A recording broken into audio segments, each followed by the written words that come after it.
ayat 1 sampai ayat 6 dan ayat 53 hingga 56 yang berbunyi demikian. Markus pasal 6 mulai ayat pertama. Kemudian Yesus berangkat dari situ dan tiba di tempat asalnya. Sedang murid-muridnya mengikuti dia. Pada hari Sabat ia mulai mengajar di rumah ibadat, dan jemaat yang besar takjub ketika mendengar dia, dan mereka berkata, dari manakah semuanya diperolehnya semuanya itu? Hikmat apa pulakah yang diberikan kepadanya? Dan mujizat-mujizat yang demikian bagaimanakah dapat diadakan oleh tangannya? Bukankah ia ini tukang kayu, anak Maria, saudari Yakobus, Yoses, Yudas, dan Simon? Dan bukankah saudara-saudaranya yang perempuan ada bersama kita? Lalu mereka kecewa dan menolak dia. Maka Yesus berkata kepada mereka, seorang nabi dihormati di mana-mana, kecuali di tempat asalnya sendiri, di antara kaum keluarganya dan di rumahnya. Ayat 5. Ia tidak dapat mengadakan satu mujizat pun di sana, kecuali menyembuhkan beberapa orang sakit dengan meletakkan tangannya atas mereka. Ia merasa heran atas ketidakpercayaan mereka. 53. Setibanya di seberang, Yesus dan murid-muridnya mendarat di Genesaret dan berlabuh di situ. Ketika keluar dari perahu, orang segera mengenal Yesus. 5556 kita baca bersama dengan suara keras. Maka berlari-larilah mereka ke seluruh daerah itu dan mulai mengusung orang-orang sakit di atas tilamnya kepada Yesus, di mana saja kabarnya ia berada. Kemanapun ia pergi, ke desa-desa, ke kota-kota, atau ke kampung-kampung, orang meletakkan orang-orang sakit di pasar dan memohon kepadanya supaya mereka diperkenan hanya menjamah jubah-jubahnya saja, dan semua orang yang menjamahnya menjadi sembuh. Alkitab mencatat dimanapun Yesus hadir dan melayani, ada pertobatan, ada mujizat, karena kuasa Roh Kudus turun atas dia. Bagaimana mungkin orang buta bisa melihat, orang lumpuh bisa berjalan, bahkan orang mati dibangkitkan, kalau dia hanya seorang manusia biasa? Tapi dia adalah juru selamat, dia adalah Tuhan, dia raja di atas segala raja. Kisah Rasul 10 ayat 38 mencatat, yaitu tentang Yesus dari Nazaret, bagaimana Allah mengurapi dia dengan Roh Kudus dan kuat kuasa. Dia yang berjalan berkeliling sambil berbuat baik dan menyembuhkan semua orang yang dikuasai iblis, sebab Allah menyertai dia. Yesus melakukan berbagai macam mujizat karena kuasa Roh Kudus. Dan Alkitab berkata, kalau Roh Kudus turun atas kita orang percaya, kita juga akan melakukan pekerjaan yang Yesus lakukan, bahkan pekerjaan yang lebih besar daripada itu. Ayat ini mencatat Yesus melayani di dua kota yang berbeda. Kota pertama adalah Nazaret, tempat dia dibesarkan, dan kota kedua adalah Genesaret. Tapi hasilnya sangat berbeda. Di Nazaret hampir tidak ada mujizat. Di Genesaret Yesus belum sempat menumpahkan tangan, belum ada yang doa untuk kesembuhan. Orang-orang sudah disembuhkan. Dua kota hasilnya sangat berbeda. Kenapa?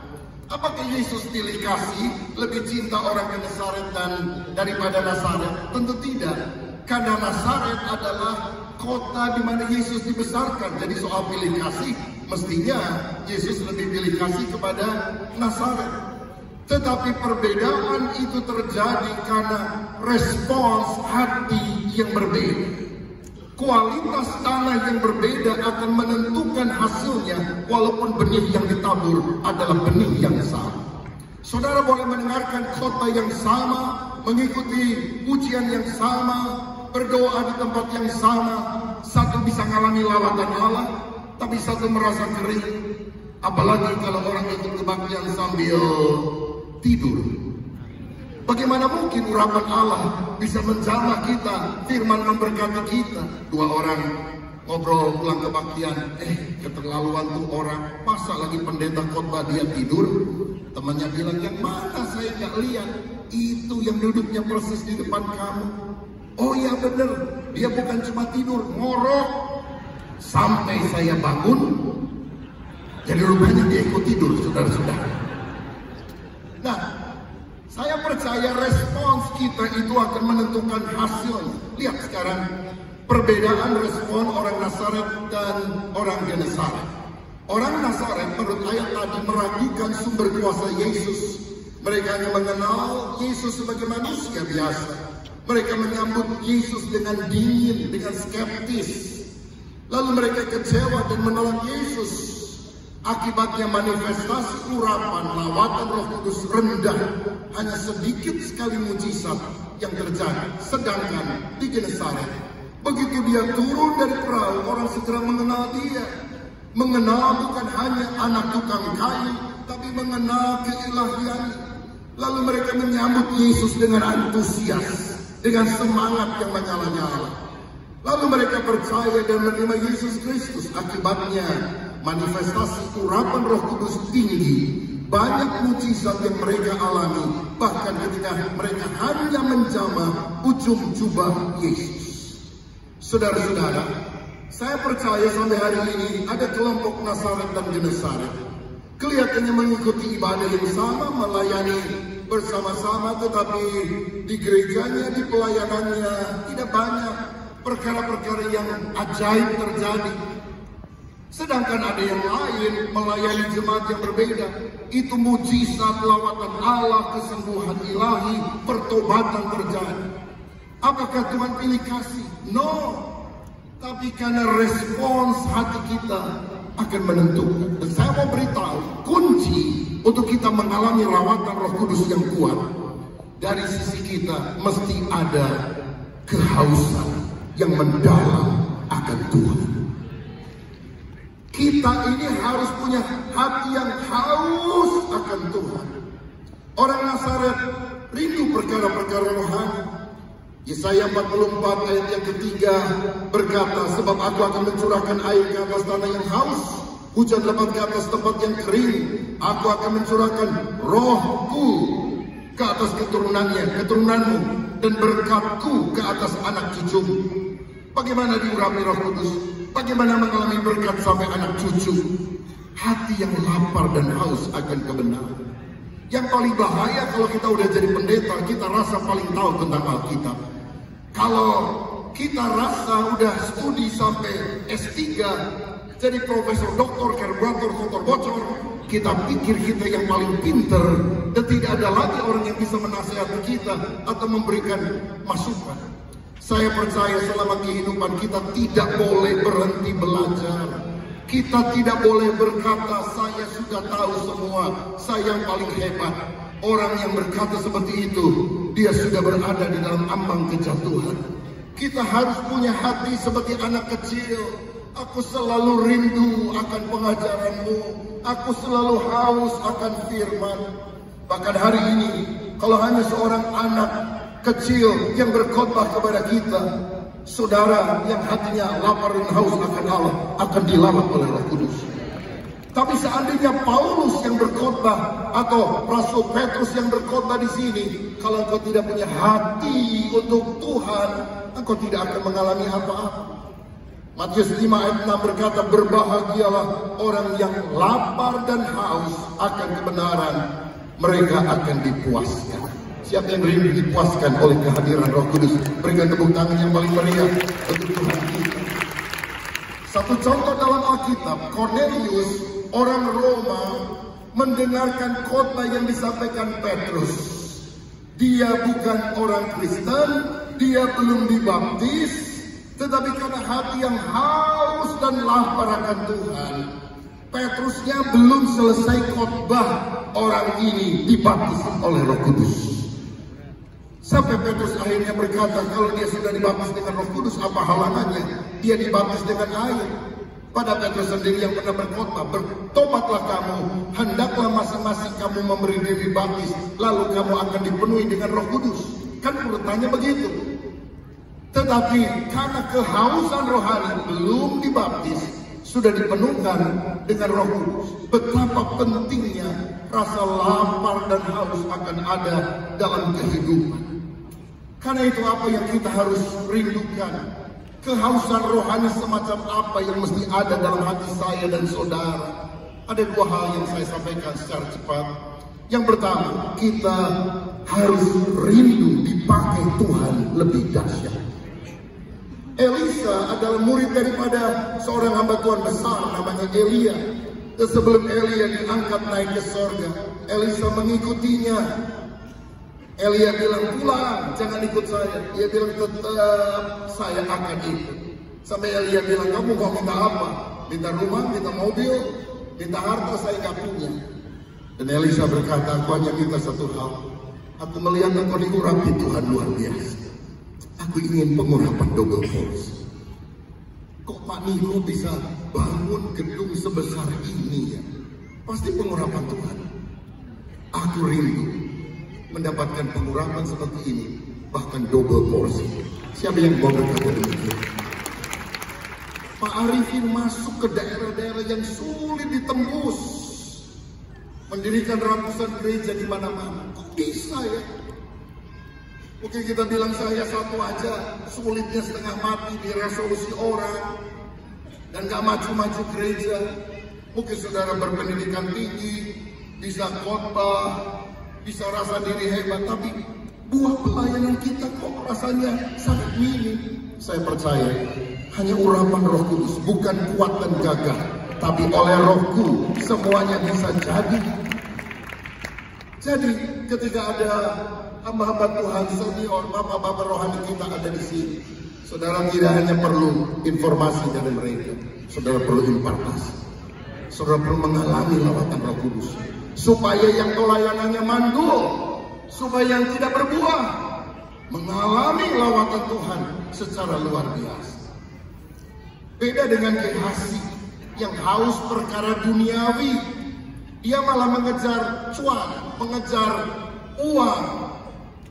Saudara, Alkitab mencatat Elia melakukan 8 mujizat sepanjang hidupnya. Elisa dipakai Tuhan untuk melakukan 15 mujizat sepanjang hidupnya yang dicatat dalam Alkitab. 16 kurang 1. Dan iblis mesti berkata, Tuhan gagal menggenapi rencananya kepada Elisa karena cuma 15. 8 kali 2 kan 16. Tapi saudara tahu mujizat terbesar yang Tuhan kerjakan melalui Elisa apa? Ketika ada orang mati, tulangnya dilemparkan kena kepada tulang Elisa, orang itu hidup. Saya percaya Tuhan itu humoris, saudara. Tuhan itu punya rasa humor yang luar biasa. Iblis bilang, oh Allah gagal menggenapi rencananya. Tuhan bilang, tunggu waktunya, aku belum selesai dengan engkau. Aku akan tunjukkan janjiku ya dan amin. Haleluya. Berapa mujizat Elia? 8. Berapa mujizat Elisa? 16. Dan saya mau bilang, sebetulnya ada calon kandidat seseorang yang bisa disebut sebagai nabi terbesar di dalam perjanjian lama. Namanya adalah Gehazi. Kalau dia punya kerinduan akan Allah dan berkata, Elisa, aku ingin pengurapan double porsi daripadamu. 8 mujizat Elia, 16 mujizat Elisa, 32 mujizat Gehazi. Tapi itu tidak pernah terjadi. Karena apa? Yang dia kejar adalah uang, yang dia kejar adalah materi. Dia tidak mengejar kebenaran, hidup takut akan Tuhan. Apakah dia dapat uang? Dapat uang? Dapat. Tapi dia kehilangan yang lebih penting. Dia kusta. Dia mengalami satu kerugian yang lebih luar biasa. Saya berharap kita hamba-hamba Tuhan selalu menjaga hati untuk tetap lurus di hadapan Tuhan. Kita semuanya perlu uang, tapi bukan untuk itu kita jadi pendeta. Kita ingin melayani Tuhan, kita ingin memenangkan jiwa. Berkat itu hanya bonus. Hiduplah berfokus kepada Kristus. Hiduplah berfokus kepada Kristus. Saudara-saudara, kita tidak mau jadi Gehazi, kita mau seperti Elisa, rindu dipakai Tuhan lebih dahsyat. Siapa yang pulang dari sinode ini berkata, aku ingin diurapi Tuhan, dipakai Tuhan lebih dahsyat? Berikan kemuliaan sekali lagi untuk Tuhan kita. Haleluya. Saya teringat seorang tokoh dalam Alkitab yang bernama Paulus. Saulus menganiaya orang Kristen, tapi di pintu gerbang kota Damsyik dia bertobat. Dia tidak langsung pergi kembali ke Yerusalem. Dia pergi sekian waktu ke tanah Arab. Dan kemudian 3 tahun kemudian, menurut Galatia 1 ayat 17 dan 18, baru dia kembali ke Yerusalem. Diperkenalkan oleh Barnabas menginap 15 hari di rumah Petrus. Dia memberitakan Injil di Yerusalem, hampir dibunuh orang. Dan orang-orang Kristen berkata, cepat lari, kota ini tidak aman bagimu. Dia pulang ke Tarsus. Mengapa? Karena dia kelahiran Tarsus. Kisah Rasul 11 ayat 25. Satu kali Barnabas diutus untuk melayani di Antioquia. Pelayanan banyak sekali, orang yang melayani terbatas. Dia ingat seorang mentinya, murid rohaninya yang bernama Paulus. Di mana Paulus? Kok selama 14 tahun aku tidak dengar nama dia. Setelah dia keluar dari Yerusalem, melarikan diri kembali ke kampung halamannya. Aku harus cari dia sampai ketemu. Dan Barnabas inilah yang kembali membawa Paulus masuk ke dalam pelayanan di Antioquia. Dan di Antioquia lah untuk pertama kalinya orang yang percaya Yesus disebut Kristen. Saudara-saudara, berapa tahun Paulus ada di Antioquia? Berapa tahun Paulus ada di Tarsus, di kampung kelahirannya, tanpa kabar, tanpa berita? 14 tahun lebih. Baru dalam Galatia 2 ayat 1 berkata, 14 tahun kemudian aku kembali pergi ke Yerusalem. Jadi ada jeda waktu yang panjang. Kemana Paulus dalam sejarah Alkitab, dalam sejarah kerajaan Allah, kemana dia selama 14 tahun? Mungkin dia berjual beli, mungkin dia memelihara ternak atau apa, saya tidak tahu. Mungkin dia membuat tenda, itu paling mungkin karena dia adalah handmaker. Dia bekerja. Tapi Barnabas berkata, kamu diurapi Tuhan, kamu dipanggil Tuhan kan untuk menjadi rasul. Kemana aja bro, 14 tahun tidak pelayanan, ikut sama saya. Dan Paulus mengikuti Barnabas. And the rest is history. Dia menjadi rasul yang menulis hampir setengah kitab perjanjian baru dan menanam jemaat sangat banyak, bahkan lebih dikenal daripada Barnabas. Bapak Ibu Saudara, apakah ada di antara saudara yang pernah doa begini? Tuhan, aku lama tinggal di kampung, bahkan lebih dari 14 tahun. Aku gak lihat pelayananku berkembang. Aku sudah berusaha. Ya, aku jadi pendeta sekarang. Tapi apakah itu akan membuat pelayananku berkembang? Belum tentu. Dan mungkin di dalam hatimu terdengar cerita ini. Tuhan, apakah Engkau sudah selesai dengan saya? Apakah tidak ada tugas yang lebih besar yang Kau mempercayakan kepada saya?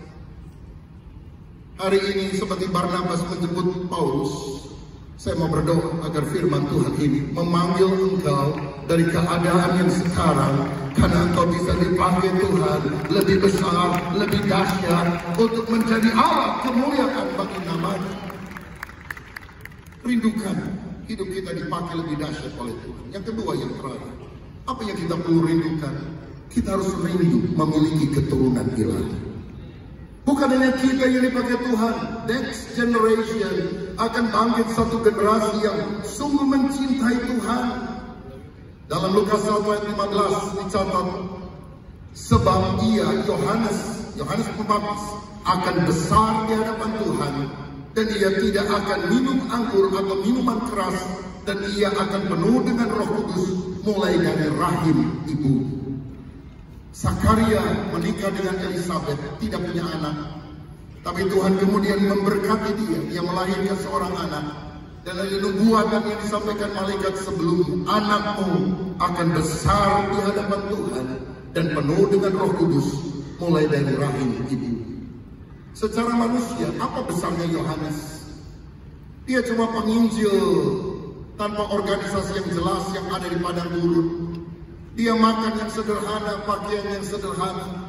Bahkan saudara tahu dia mati di mana? Dipancung di dalam penjara. Apa kebesaran yang dia miliki? Penilaian Tuhan beda dengan penilaian manusia.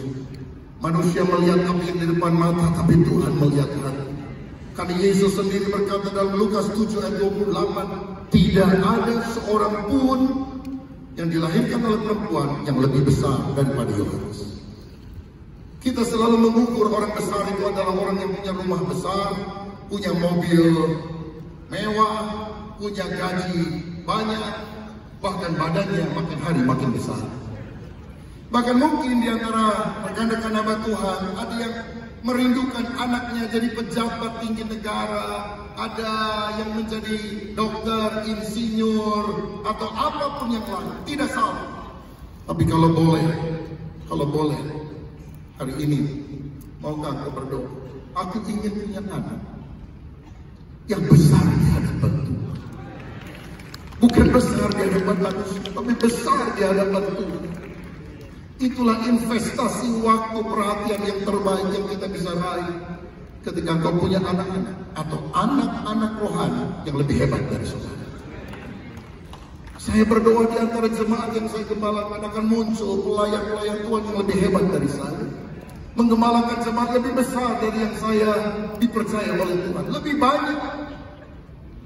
Dan maukah saudara tidak silau kalau merasa, wah nanti kamu mesti jadi gini nak, kamu jadi konglomerat nak, kamu jadi ini nak. Dan kita rasa bangga kalau dia besar di hadapan Tuhan. Bersyukur kalau Tuhan memberikan hal itu. Tapi yang paling penting, dia menjadi besar di mata Tuhan, besar di mata Tuhan. Ini norma yang kita harus miliki, berbeda dari dunia. Anak-anak saya, tiga-tiganya sekolah di luar negeri, dan dia sudah bekerja secara umum. Satu kali Tuhan memanggil dia, 2 orang anak saya pertama untuk masuk di dalam pelayanan, bergumul, tapi akhirnya dia menyerah. Sekarang mereka melayani bersama dengan saya, dan dua-duanya sedang ambil doktor, saudara sekali. Satu di bidang teologi, satu di bidang pendidikan Kristen. Saya tidak pernah paksa anak saya jadi hamba Tuhan. Tapi waktu saya tidak paksa, pada satu hari mereka berkata, "Pi, saya rasa Tuhan panggil saya jadi hamba Tuhan." Saya bilang, jangan buru-buru, uji dulu setengah tahun.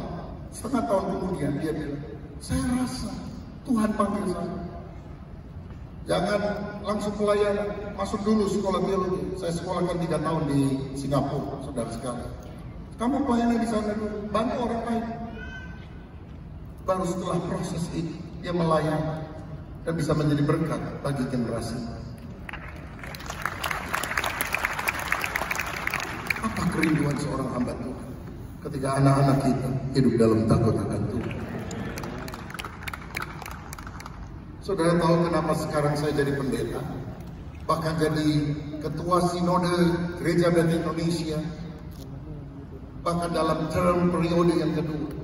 Saya tidak pernah tahu, waktu itu saya masih kecil. Saya baru tahu kemudian, karena waktu saya masih bayi, baru dilahirkan, agak kuning kulitnya, saudara, kurang vitamin D atau apapun, harus dibawa ke bawah sinar matahari, diterang. Dan papa saya yang cerita dalam khotbah, saya juga baru tahu waktu dia khotbah. Dari sejak kecil, saya angkat anak saya dan berkata, "Tuhan, jadikan anakmu hamba-Mu, melahirkan engkau seumur hidup." Dia menatang saya di bawah sinar matahari dengan doa ini, "Tuhan, jadikan anak hamba." Dan kalau saya jadi hamba Tuhan, dipercaya untuk melayani, bukan karena hebat saya. Ada taburan orang tua yang telah dilakukan, sehingga muncul satu generasi yang saya berdoa hari ini agar pengurapan Roh Kudus itu atas kita. Ia tidak hanya memanggil kita, tapi kita rindu anak-anak kita besar di hadapan Tuhan. Tuhan Yesus memberkati. Mari kita berdiri bersama.